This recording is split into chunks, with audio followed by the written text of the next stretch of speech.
So, about Beethoven, it is well documented that the composer of the Ninth Symphony used his metronome upside down. Or at least the weight was upside down, which doesn't make a big difference, by the way. Or the violent man fired all his emotional anger on his metronome, so that the poor device gave him wrong speeds throughout his entire career. The most complicated fairy tales can easily be found. In all the discussions you'll find on Beethoven's metronome, one general agreement among all layers of musical society is easily agreed upon. By definition, it is Beethoven who was wrong, not we. Stay tuned for what I believe is an extremely important element in the interpretation of Beethoven's music. I might even give you a few bars of my, yes, Hammerklavier sonata.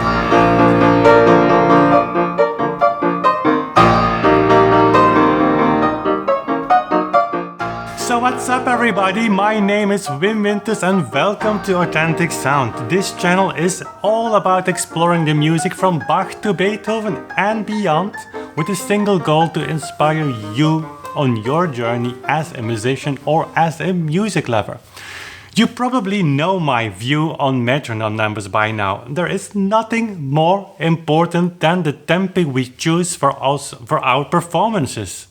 A tempo dictates many, if not all, of the other elements of a musical conversion, over articulation and phrasing up to building the character of the piece.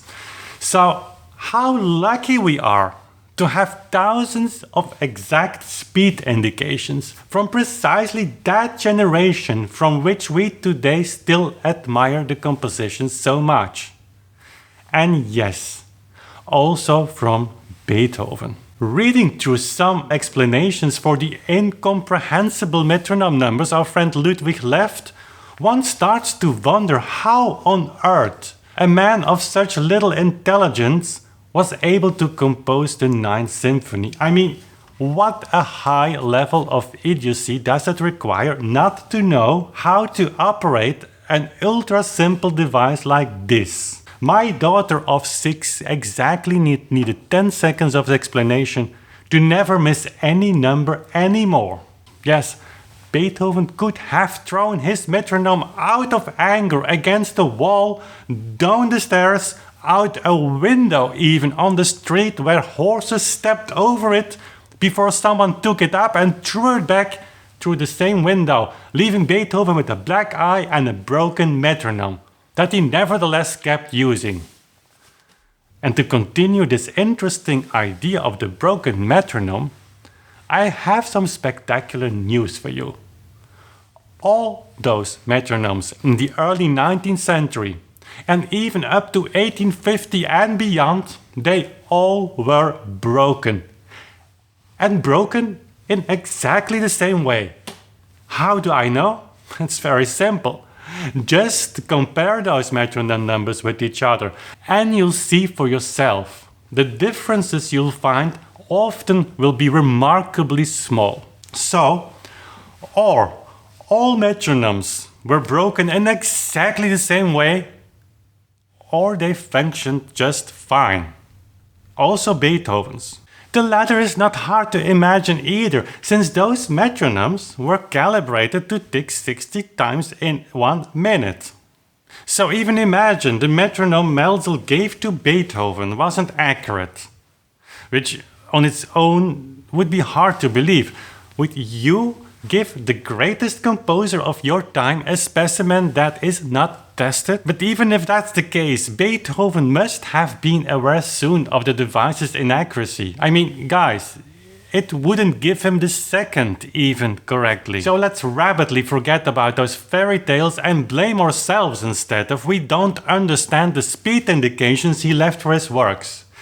As we better agree on the fact Schumann had a properly working metronome, Czerny had, and was really serious about the accuracy of his speed indications. Hummel had, Ries had, Moscheles had, Chopin had, and so on and so on. So what does that leave us with? Just accepting the correctness of the numbers, of the metronome numbers. How hard could that be?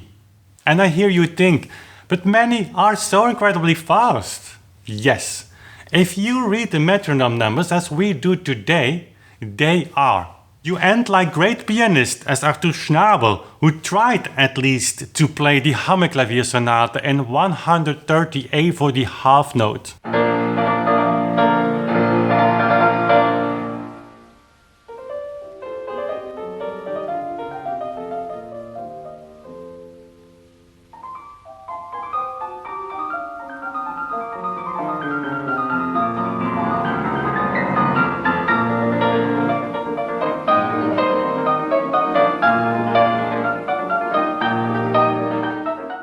And no, the Viennese piano will not help you overcome the difficulties Schnabel apparently did not manage to overcome.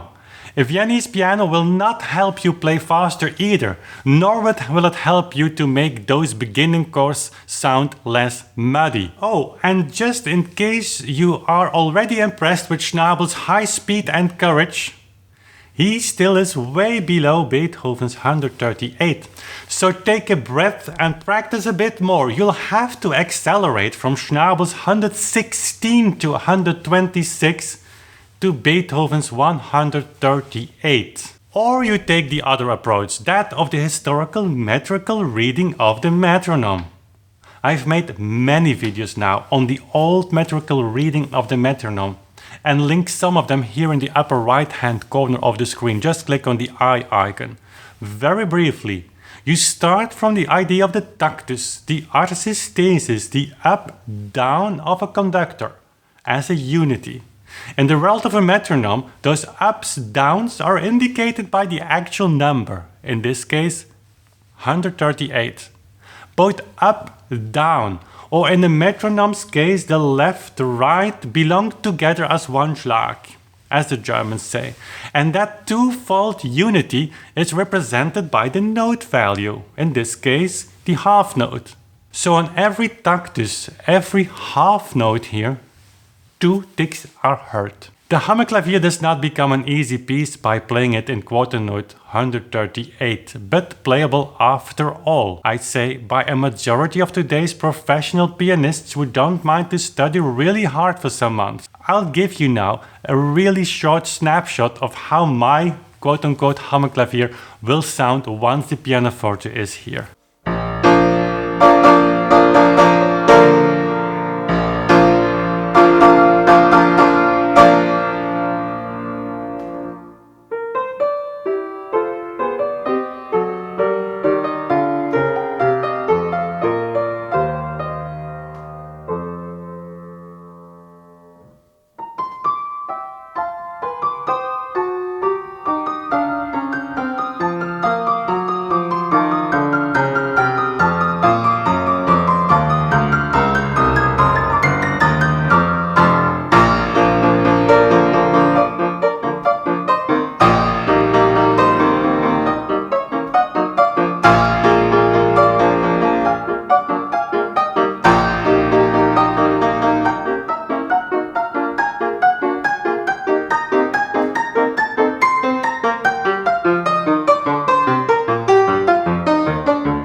Hope that asks for more. The whole piece becomes very cantabile, almost opera-like as well. And one starts to understand why Beethoven chose to have the 8th note as basic note value, connecting the tradition to the tradition, I would say, of the old alla breve, as for instance some of J.S. Bach's famous fugues for organ, still today played on those big German historical organs at speeds that are not so far from the one we indeed get for the Hammerklavier by Beethoven himself, but read metrical. We'll make several videos on the Hammerklavier once my pianoforte is here, that's a promise. The latter choice of metronome interpretation is up to you to make. But let's agree on 3 things. Beethoven's metronome was just fine. The speed indications he left are extremely important in understanding the way he played. And we have 2 options, either single beat or the old metrical double beat interpretation. And in case you are serious about historical musical reconstruction, and certainly if you tell your audience you are, There is no other way than creating your musical conversions but through these metronome numbers. Certainly those of Beethoven, I would say. This will not be the last video I make on this topic, I promise you, so stay tuned for more. And no better way than to subscribe to this channel, hit also that bell icon next to the subscription button, and then we'll see each other very soon again.